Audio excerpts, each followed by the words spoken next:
गंगाधर लक्ष्मण डावरे मराठा आरक्षणासाठी बरेच वर्ष प्रयत्न केला, मी बरेचसे लिखाण केलं, बराचसा अभ्यास केला या विषयावरती, परंतु मला अजूनही त्या मागणीत तेवढं यश मिळालेलं नाही.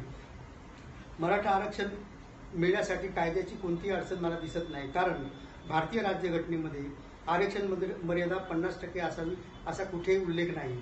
सध्या राजस्थानात 68%, तामिळनाडूत 69%, कर्नाटकमध्ये 72% आरक्षण आहे. तर महाराष्ट्रात का होणार नाही? त्यामुळे महाराष्ट्रातही काही अडचण नाही, फक्त बाजू बरोबर मांडायला हवी. मराठा कुणबी एकच असल्याचे अनेक पुरावे मिळाले आहेत. वंशावळीत ज्यांची कुणबी नोंद मिळाली आहे त्यांना कुणबीचे प्रमाणपत्र मिळत आहे, फक्त मराठवाड्यात ते मिळत नाहीत असे दिसते. शेती वाटून कमी झाली, काहींना तर शेती नाहीच. बरेच लोक शेतमजूर, विडी कामगार, ऊसतोडीवाले, डबेवाले, हमाल, माथाडी कामगार, काही तर मुंबईत चक्क भांडीही घासतात. कर्जबाजारी आत्महत्या करणारे बरेच शेतकरी मराठा कुणबीच आहेत.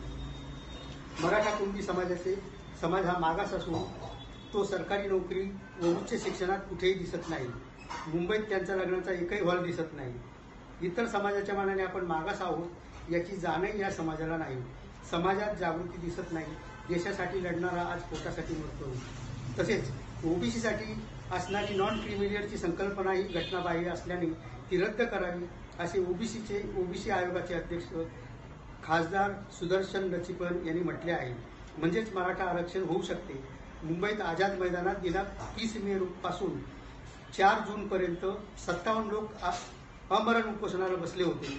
मुख्यमंत्र्याचे आश्वासनाचे पत्र घेऊन राज्यमंत्री रणजित पाटील आले तेव्हा हे उपोषण संपले.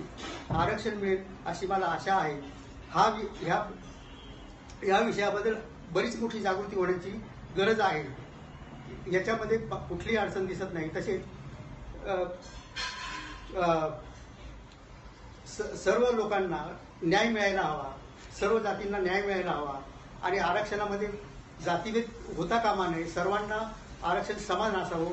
प्रत्येक प्रवर्गाला वेगवेगळ्या प्रकारचं आरक्षण दिलेलं आहे, वेगवेगळ्या प्रकारच्या सवलती दिलेल्या आहेत. हा भेद कशासाठी करण्यात आलेला आहे हे मला काय अजून कळलेलं नाही. तर याच्यामध्ये सरकार विचार करेल आणि सर्व लोकांना न्याय देण्याचा प्रयत्न करेल अशी मला आशा आहे. जय हिंद, जय महाराष्ट्र.